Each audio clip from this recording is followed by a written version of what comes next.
Hello मेरे प्यारे बच्चों, तो कैसे हैं आप? उम्मीद है अच्छे होंगे। तो चलिए शुरू करते हैं आज का लेक्चर। और पिछले लेक्चर में हमने दंत सूत्र तक कर लिया था क्लियर, यानी दंत सूत्र तक पिछले कक्षाओं में हमने पढ़ लिया था। और आज पढ़ेंगे कुछ स्ट्रक्चर के बारे में, यानी दांत के संरचना के बारे में। जानेंगे कि दांत के अंदर किस किस प्रकार की संरचना होती है, और उसको थोड़े बहुत जानने का प्रयास करेंगे, क्योंकि पूरा का पूरा एनसीईआरटी में दिया हुआ है नहीं, तो पूरा नहीं जानेंगे, थोड़े बहुत जानने का प्रयास करेंगे क्या होता है दांत का स्ट्रक्चर। तो देखिए, एक भाग आपको यहाँ दिख रहा होगा क्रोन। ये पूरा का पूरा भाग क्या है? क्रोन है, यानी ऊपर वाला भाग। एक भाग दिख रहा होगा आपको इनामेल, एक भाग आपको दिख रहा होगा डेंटिन। पल्प भी है, लेकिन हमको उसकी आवश्यकता नहीं। मसूड़ा, गम क्या होता है? मसूड़ा, ठीक है। सीमेंटम वगैरह की कोई आवश्यकता नहीं है। रूट नर्व्स, तंत्रिकाएं होती है, लेकिन इन सब की हमें कोई आवश्यकता नहीं है। हमें मेनली तीन चीज़ों को पढ़ना है, क्रोन, इनामेल और डेंटिन के बारे में। तो सबसे पहले जानेंगे कि इनामेल। सबसे पहले क्या जानेंगे? इनामेल। इनामेल क्या है? दांत का सबसे बाहरी परत है। इनामेल क्या है बच्चों? दांत का सबसे बाहरी परत है। साथ ही साथ मानव शरीर का सबसे कठोरतम भाग है। क्या है? मानव शरीर का सबसे कठोरतम भाग है, क्योंकि ये कैल्शियम और फास्फेट के बने होते हैं, और कैल्शियम और फास्फेट से बनने वाले सारे चीज़ क्या होते हैं? कठोर होते हैं। हम ये भी जानते हैं कि दांत के अंदर 98% कैल्शियम होते हैं, जिसके कारण ये सबसे कठोरतम भाग है। साथ ही साथ काफ़ी चमकीला है, सबसे ब्राइटेस्ट पार्ट भी है। अगर बात करें कि इनामेल किस कोशिका से मिलकर बना है, तो इस कोशिका का नाम है एमेलोब्लास्ट।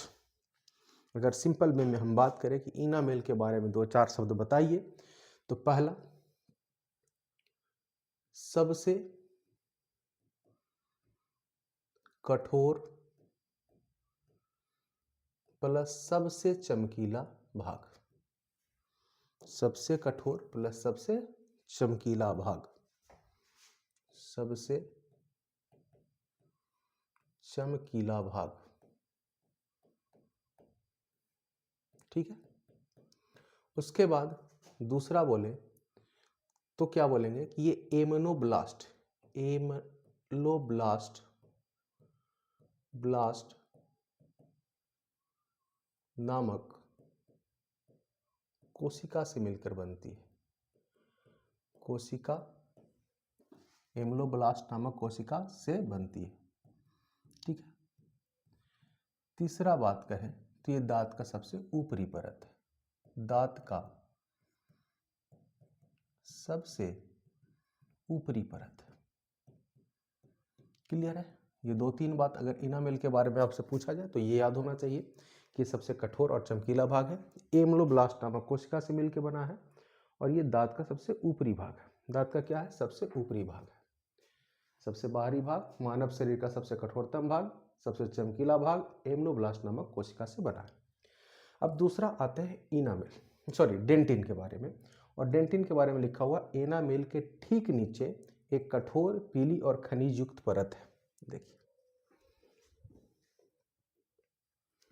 इस इनामेल के ठीक नीचे देखिए, ये वाला जो हिस्सा आपको दिख रहा होगा, ये वाला जो हिस्सा आपको दिख रहा है, ये पूरा का पूरा हिस्सा देखिए, ये पूरा हिस्सा इधर, ये पूरा हिस्सा आपका क्या है? डेंटिन है।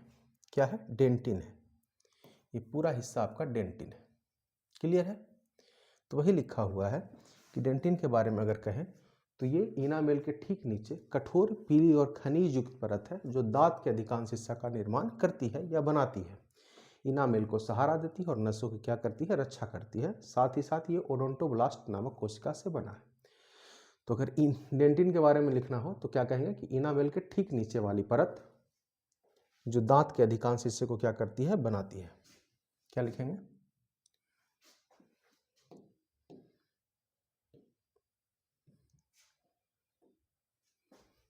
अगर इसके बारे में लिखना हो तो हम ये लिखेंगे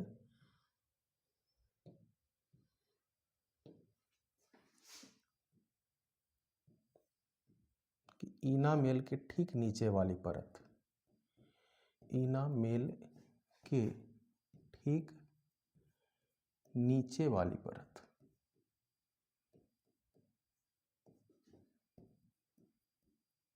जो कैसी होती है, पीली होती है, प्लस खनिज युक्त होती है। कैसी होती है बच्चों, खनिज युक्त होती है। ठीक है, साथ ही साथ ये भी लिखेंगे कि ये ओडोंटोब्लास्ट नामक कोशिका से बनता है। किससे बनता है, ओडोंटोब्लास्ट नामक कोशिका से बनता है, कोशिका से बनता है। ठीक है, क्लियर है। तो ये ओडोंटोब्लास्ट कोशिका से बनता है और एनामेल के ठीक नीचे होती है, और एनामेल और नसों को क्या करता है, सुरक्षा देता है। एक पॉइंट और भी लिख लें, ये क्या करता है, इनामेल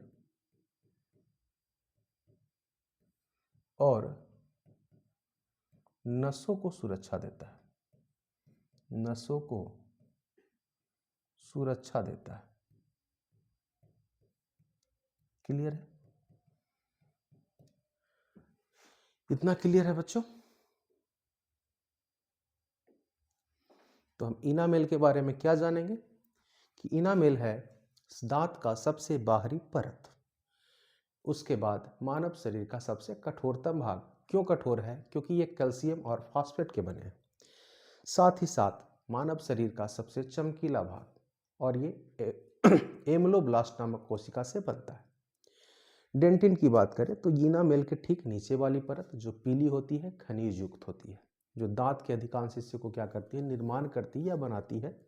इनामेल को क्या करती है, सहारा देने का भी काम करती है, और साथ ही साथ नसों की रक्षा करती है, और ओडोंटोब्लास्ट नामक कोशिका से मिलकर बनता है। डेंटिन तक क्लियर है। उसके बाद बढ़ते हैं आगे, क्रॉन वाला पार्ट। ये मसूड़ों के ऊपर दिखने वाला सबसे ऊपरी सफेद और सख्त भाग है। मसूड़ों के ऊपर दिखने वाला सबसे ऊपरी सफेद और सख्त भाग है, जो भोजन को चबाने और पीसने का मुख्य काम करती है, और ये इनामेल से क्या होता है, ढका रहता है। मसूड़ों के सबसे ऊपरी दिखने वाला सफेद और सख्त भाग, क्या बोलेंगे इसके बारे में कि ये मसूड़ों के ऊपर दिखने वाला सफेद और सख्त भाग, मसूड़ों के ऊपर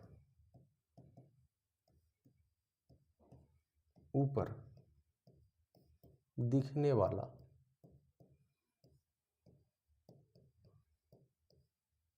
सफेद एवं सख्त भाग,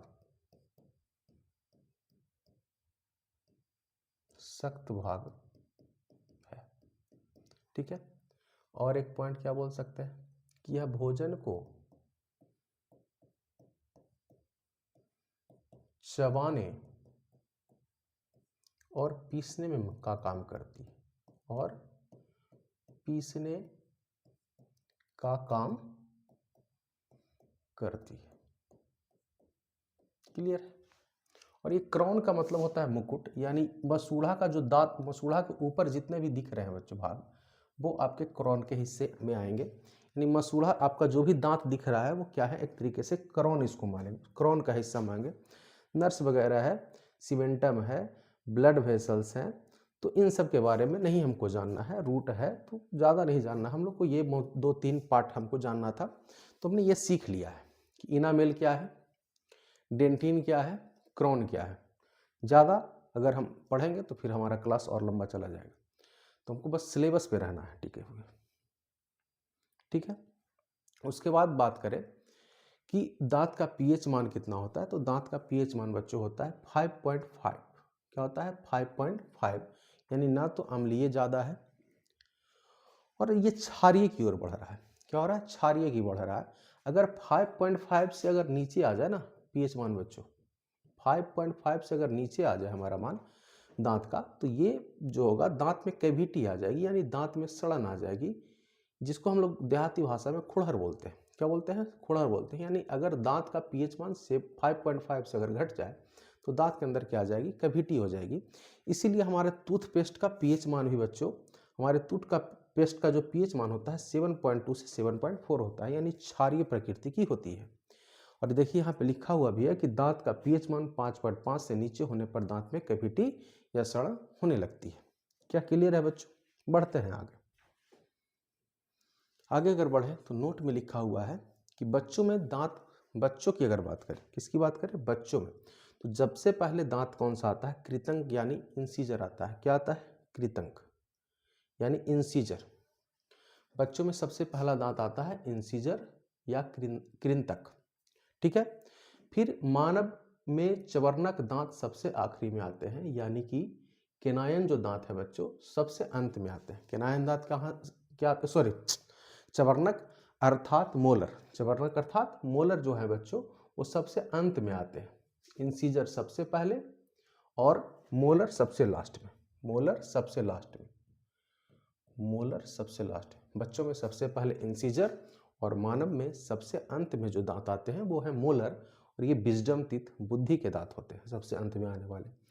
अगला लाइन कहता है कि मांसाहारी जो है सबसे ज़्यादा केनायन का प्रयोग करता है। किसका प्रयोग करता है बच्चों, केनायन का प्रयोग करता है, क्योंकि मांस को फाड़ना होता है और फाड़ने का काम केनायन करता है, यानी रदनक करता है।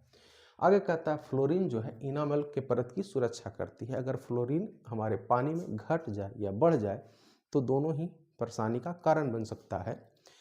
इसलिए कहा जाता है कि फ्लोरीन इनामेल के परत की क्या करती है, सुरक्षा करती है। और फ्लोरीन जो है अगर पानी की मात्रा में घट जाएगा, यानी जो हम पानी पीते हैं डेली जीवन में, अगर उसमें फ्लोरीन की मात्रा कम हो तो दांतों में क्या हो जाएगी, सड़न हो जाएगी। दांतों में क्या हो जाएगी बच्चों, सड़न हो जाएगी। और यदि पानी में फ्लोरीन की मात्रा बढ़ जाएगी तो फ्लोरिसिस नामक बीमारी हो जाएगी। कौन सी बीमारी हो जाएगी, फ्लोरिसिस नामक बीमारी हो जाएगी, और ये पीले दांत का कारण बन जाएगा। पीले दांत का पीलिया रोग हो जाएगा, ठीक है, यानी दांत पूरा का पूरा क्या दिखेगा, पीला दिखेगा।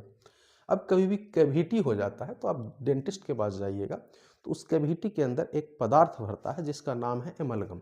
क्या नाम है, एमलगम। तो डेंटिस्ट दांतों की कैविटी को कृत्रिम रूप से भरने के लिए एमलगम का प्रयोग करता है। और ये एमलगम किससे बनते हैं, तो पारा से बनते हैं। किससे बनते हैं, पारा से। पारा में कोई भी धातु अगर मिला देंगे तो एमलगम का निर्माण हो जाएगा। सोना चांदी आप कुछ ही मिला सकते हैं अपने हिसाब के अनुसार, ठीक है। तो हम कहाँ तक पढ़ लिए, सबसे पहले जाने कि ये इनामेल क्या है। इनामेल के बारे में जाना, सबसे कठोर सबसे चमकीला एमेलोब्लास्ट नामक कोशिका से बना है, दांत का सबसे ऊपरी भाग है। डेंटिन इनामेल के ठीक नीचे वाली परत, पीली और खनिज युक्त ओडोंटोप्लास्ट नामक कोशिका से बना है। इनामेल नसों और इनामेल की सुरक्षा करता है। डेंटिन इनामेल और नसों की सुरक्षा करता है। क्रॉन के बारे में पढ़े कि भोजन को चबाने और पीसने का काम करता है। साथ ही साथ मसूड़ा के ऊपर दिखने वाला दांत, देखिए मसूड़ा आपका हो गया, मसूड़ा के जो ऊपर जो दिख रहा है ये वाला हिस्सा, यानी ये पूरा का पूरा जो हिस्सा आपको दिखता है दांत के ऊपर वो क्या है, आपका क्रॉन वाला हिस्सा। क्या है ये, क्रॉन वाला हिस्सा, ठीक है। अब बढ़ते हैं आगे। यहाँ तक हमने सीख लिया कि पीएच मान 5.5, टूथपेस्ट 7.2 से 7.4, पीएच मान 5.5 से नीचे अगर गिर जाएगा तो दांत में कैविटी हो जाएगी। फ्लोरीन की मात्रा भी हमारे दांत में क्या होनी चाहिए, यानी हमारे पानी में क्या होना चाहिए, बैलेंस होना चाहिए। डेंटिस्ट दांत कृत्रिम रूप से दांत को भरने के लिए एमलगम का प्रयोग करता है। अब आते हैं जीभ के ऊपर। कहता है जीभ क्या है, जीभ एक पेशीय अंग है बच्चों हमारा, यानी मांसपेशीय अंग है। कैसा अंग है जीभ हमारा, मांसपेशीय अंग है। कैसा अंग है, मांसपेशीय अंग है। और ये हमें स्वाद का अनुभव करवाता है। किसका अनुभव करवाता है बच्चों, स्वाद का अनुभव करवाता है। इसलिए इसको संवेदी अंग भी कह सकते हैं, यानी संवेदना देता है। किस चीज का संवेदना देता है, स्वाद का संवेदना देता है। तो जीभ एक पेशीय अंग है, स्वाद का अनुभव करवाता है, इसलिए संवेदी अंग यानी सेंसरी ऑर्गन भी ये है हमारे शरीर का। अब क्यों करवाता है स्वाद का अनुभव, क्योंकि इसके ऊपर, जीभ के ऊपर बच्चों होते हैं छोटे छोटे आपके स्वाद कलिकाएं। क्या होते हैं, टेस्ट बर्ड्स होते हैं। क्या होते हैं, टेस्ट बर्ड्स होते हैं। और इन्हीं टेस्ट बर्ड्स की वजह से बच्चों हमें स्वाद का पता चलता है। देखिए ये टेस्ट बर्ड है आपके, पूरे के पूरे जीभ के ऊपर, टंग के ऊपर टेस्ट बर्ड फैले रहते हैं। और इन्हीं टेस्ट बर्ड्स की वजह से हमें स्वाद का क्या पता चलता है, पता चल पाता है। तो ये क्या है, ये स्वाद कलिकाएं हैं, स्वाद कलिकाएं। इंग्लिश में बोलते हैं इसको टेस्ट बर्ड, टेस्ट बर्ड। और इसी टेस्ट बर्ड की वजह से हमें स्वाद का पता चलता है। और इसकी संख्या की बात करें तो ये संख्या में होते हैं लगभग 2000 से 3000 के आसपास, 2000 से 3000 के आसपास होते हैं टेस्ट बड। तो जीभ एक पेशीय अंग है, यह स्वाद का अनुभव करवाता है, इसलिए इसको क्या कहते हैं, संवेदी अंग कहते हैं। अब जीभ की लंबाई की बात करें तो 10 सेंटीमीटर, इसका लेंथ कितना होता है, 10 सेंटीमीटर होता है। लेंथ कितना होता है, 10 सेंटीमीटर होता है। ठीक है, साथ ही साथ ये गले के हायोड नामक हड्डी से जुड़ी होती है। किससे जुड़ी होती है, हायोड नामक हड्डी से जुड़ी होती है। देखिए, हायोड नामक हड्डी से जुड़ी होती है। अगर ये हड्डी ना हो, हायोड नामक हड्डी, तो जीभ किससे कनेक्टेड होगा, जीभ बड़ा आसानी से मुख से बाहर आ जाएगा, यानी मुंह से बाहर आ जाएगा। इसलिए इसको हायोड नामक हड्डी से भगवान ने जोड़ने का काम किया है। आगे लिखा है कि जीभ में स्वाद कलिकाएं पाई जाती है जो स्वाद का अनुभव कराता है। हमने बताया इसकी संख्या 2000 से 3000 तक हो सकती है।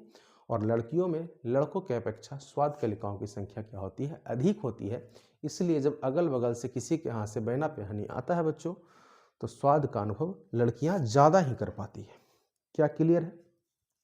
तो जीभ कैसा अंग है, पेशीय अंग है, यह स्वाद का अनुभव करवाता है। यह संवेदी अंग है, लंबाई इसकी 10 सेंटीमीटर होती है। गले के हायोड नामक हड्डी से जुड़ी होती है। स्वाद कलिकाएं पाई जाती है, संख्या में 2000 से 3000 तक होती है। लड़कों की अपेक्षा लड़कियों में स्वाद कलिकाएं ज़्यादा होती है, इसलिए उन्हें स्वाद का अनुभव भी क्या होता है, ज़्यादा हो पाता है। क्लियर है। बढ़ते हैं आगे। अब ये पूरा जीभ है, ये आपका क्या है, जीभ।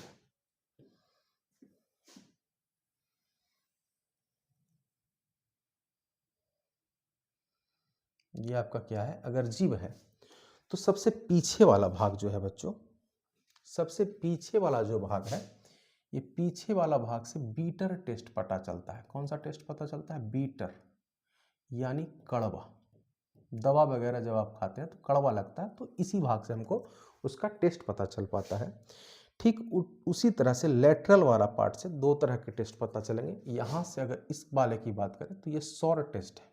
कैसा टेस्ट है, सौर टेस्ट, यानी खट्टा पता चलता है यहाँ से। इधर भी सौर टेस्ट, यानी खट्टा स्वाद यहीं से पता चलेगा।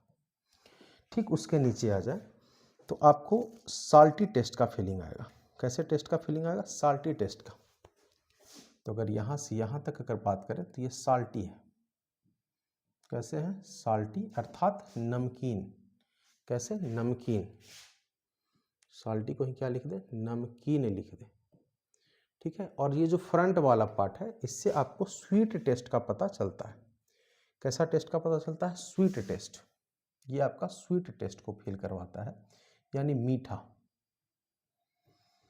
एक और भी जगह है जहाँ से हम चाउमीन वगैरह खाते हैं और उसका स्वाद पता चलता है, यानी चाइनीज डिश का स्वाद या जापानी डिश का स्वाद पता चलता है। ये वाला है, उमामी टेस्ट बोलते हैं इसको। चाउमीन मैगी जो खाते हैं, यहीं से पता चलता है। अब सवाल उठता है कि क्या दवा यहाँ जाएगी तभी कड़वी लगेगी, क्या चीनी यहीं आएगी तभी मीठी लगेगी? नहीं। आप किसी भी हिस्से में चीनी या दवाई या किसी चीज़ को रखेंगे तो स्वाद का अनुभव आपको प्रॉपर ढंग से होगा। क्यों होगा, क्योंकि हम जानते हैं कि स्वाद कलिकाएं पूरे जीभ पे क्या होती है, फैली रहती है और एक दूसरे से क्या होती है, कनेक्टेड होती है। और इसी कनेक्शन के कारण किसी का भी टेस्ट कहीं भी आप फील कर सकते हैं। यानी अगर स्वीट फील करना है तो जरूरी नहीं कि आप यहाँ रखें, यहाँ भी रखेंगे तो आपको स्वीट लगेगा ही लगेगा, क्योंकि पूरे जीभ के ऊपर स्वाद कलिकाएं फैली होती है। क्लियर है। बढ़ते हैं। अब देखिए लिप के बारे में क्या कहा कि लिप तरल भोजन को मुख से बाहर नहीं आने देता है। तरल भोजन को मुख से बाहर नहीं आने देता है। जो भी हम भोजन चबाते हैं तो वो जो लिक्विड फॉर्म में कन्वर्ट हो जाता है तो उसे मुख से बाहर नहीं निकलने देता। अगर ये लिप ना हो तो मुख से क्या हो जाएगा, पूरा भोजन बाहर आना शुरू हो जाएगा। साथ ही साथ ये ऑयली नहीं होता है और ये बोलने में सहायक होता है। कैसे, जो हम बताते हैं। आप मुंह को फाड़ करके आ करके पापा बोलने का प्रयास करें, आप नहीं बोल पाएंगे बिना लिप के सहारे, तो ये बोलने में भी सहायक होता है। ठीक इसी तरह से जीभ भी बोलने में सहायक होता है। तो एक लाइन यहाँ पे आप लिख सकते हैं, जीभ भी बोलने में सहायक होता है। बोलने में सहायक होता है। कोई दिक्कत नहीं बच्चों, कोई दिक्कत नहीं। बढ़े आगे। लिप के बारे में हमने जान लिया। अब पढ़ते हैं इसोफेगस या ओसोफेगस। स्पेलिंग कहीं ओ से रहेगा, कहीं ई से रहेगा। इसको फूड पाइप भी कहते हैं। क्या कहते हैं, फूड पाइप। यानी भोजन नली या भोजन नलिका या ग्रास नली ही नेम बोलते हैं। देखिए आप देख पा रहे हैं कि नली जो जैसा संरचना होता है, तो ये नलीनुमा संरचना है। यहाँ भोजन का पाचन नहीं होता है। हम जानते हैं कि मुख के अंदर यानी मुख में जब हम भोजन लेते हैं तो यहाँ स्टार्च का 30% पाचन हो चुका होता है, लेकिन ग्रास नली के अंदर किसी तरह का पाचन नहीं होता है। और इसका जो निचला हिस्सा है बच्चों, वो अमाशय से जुड़ा होता है। किससे जुड़ा होता है? अमाशय से जुड़ा होता है, यानी पेट से जुड़ा होता है। इसका निचला हिस्सा किससे जुड़ा होता है? पेट से जुड़ा होता है। इसकी लंबाई होती है 25 सेंटीमीटर। कितनी होती है? 25 सेंटीमीटर इसकी पूरी लेंथ होती है। अगर इसके लेंथ की बात करें तो ये 25 सेंटीमीटर की होती है। कितनी होती है? 25 सेंटीमीटर की होती है। साथ ही साथ इसकी जो दीवारें हैं ये उपकला उत्तक की बनी होती है। किसकी बनी होती है? उपकला उत्तक की। अब एक जिक्र करें यहाँ पे कि यहाँ पे बच्चों एक तरह का मोशन पाया जाता है। अब ये मोशन कैसा है? तो इस मोशन का नाम है क्रमांकुचन गति। कैसा मोशन है बच्चों? क्रमांकुचन गति है। अब ये कैसा गति है? इस तरह से दबाव आता है इसके ऊपर। जब दबाव आता है तो यहाँ के जो फूड पार्टिकल है बच्चों वो आगे बढ़ते हैं। ठीक है, उसी तरह से फूड पार्टिकल कहाँ होंगे? आगे बढ़ेंगे। ठीक, यहाँ पे फूड पार्टिकल आएगा, फिर से यहाँ पे दबाव लगेगा और दबाव लगने के बाद ये फूड पार्टिकल और भी आगे बढ़ेंगे। फिर यहाँ दबाव लगेगा, फूड पार्टिकल यहाँ पहुँच जाएंगे। फिर से दबाव लगेगा, फूड पार्टिकल आगे बढ़ेंगे और इसी तरह से फूड पार्टिकल पेट के अंदर आ जाएंगे। तो यहाँ पे सवाल उठता है कि इसोफेगस यानी भोजन नली या ग्रास नली में किस प्रकार की गति पाई जाती है? तो इस गति का नाम है बच्चों क्रमांकुचन गति। कैसा गति पाया जाता है बच्चों? क्रमांकुचन गति पाया जाता है। ठीक है, देखिए भोजन मुख से पेट तक क्रमांकुचन गति पेरिस्टलेटिक मोशन से माध्यम से पहुंचता है। अब एक शब्द है एपिग्लोटिस। एपिग्लोटिस क्या है? गले में उपास्थि है, यानी उपास्थि का मतलब होता है मुलायम हड्डियां, जो स्वर यंत्र को ढकता है, यानी कि वोकल कॉर्ड को ढकता है और भोजन और पेय पदार्थ को फेफड़े में प्रवेश नहीं करने देता। इसको हम थोड़े से आसान भाषा में समझाने का प्रयास करेंगे। अगर ये भोजन नलिका है, क्या है? भोजन नलिका है। ठीक है बच्चों, या इसोफेगस या ग्रास नली है। अगर ये ग्रास नली है तो ये दो हिस्से अगर इसको बना दें, एक की तरफ आप अगर फेफड़ा ले लें, लंग्स ले लें, यानी इधर वायु आने का रास्ता है, और एक की तरफ अगर आप पेट ले लें, यानी इधर भोजन आने का रास्ता है, यानी इसमें भोजन आता है। क्या आता है? भोजन आता है। अगर आप ये लें तो यहाँ पे स्थित एक अवरोधक है जिसी का नाम है ईपीग्लोटिस। अगर यहाँ से आप भोजन ले रहे हैं, यहाँ से आप क्या ले रहे हैं? भोजन ले रहे हैं, तो ईपीग्लोटिस इस रास्ते को क्या कर देगा? क्लोज करने का काम करेगा और भोजन कहाँ आएगा? इधर आएगा। कहाँ आएगा? भोजन इधर आएगा, पेट के अंदर आएगा। ठीक इसी तरह से अगर बात करें कि अगर हवा ले रहे हैं, क्या ले रहे हैं? हवा ले रहे हैं, तो जब हवा आप लेना शुरू कीजिएगा तो अब चूंकि फेफड़ा के अंदर जाना है तो अब ईपीग्लोटिस इधर वाले रास्ते को बंद कर देगा और हवा इधर आ जाएगा। लेकिन अगर गलती से भी हम किसी तरह खाने वक्त किसी तरह के मन में विचार को रख रहे होते हैं या सोच रहे होते हैं, तो होता क्या है कि उस समय में ये ईपीग्लोटिस को मस्तिष्क द्वारा सही सूचना नहीं मिल पाता है और भोजन के पार्टिकल अगर फेफड़े के अंदर आना शुरू हो जाते हैं तो ये फेफड़ा इस भोजन को धक्का मार देता है, जिसके कारण हमारे मुख से भोजन बाहर आ जाते हैं या हिचकी आना शुरू हो जाता है। तो ये एपिग्लोटिस का काम है। गले में स्थित उपास्थि है ये, जो स्वर यंत्र को ढकता है और भोजन और पेय पदार्थ को फेफड़े में प्रवेश करने से रोकता है। तो क्लियर है बच्चों यहाँ तक? तो इसके बाद पढ़ेंगे स्टमक के बारे में, जो अगले लेक्चर में पढ़ेंगे। अगर वीडियो अच्छा लगा हो बच्चों तो हमारे यूट्यूब चैनल को जरूर सब्सक्राइब करें। मिलते हैं आपसे अगले वीडियो में, तब तक के लिए धन्यवाद। जय हिंद।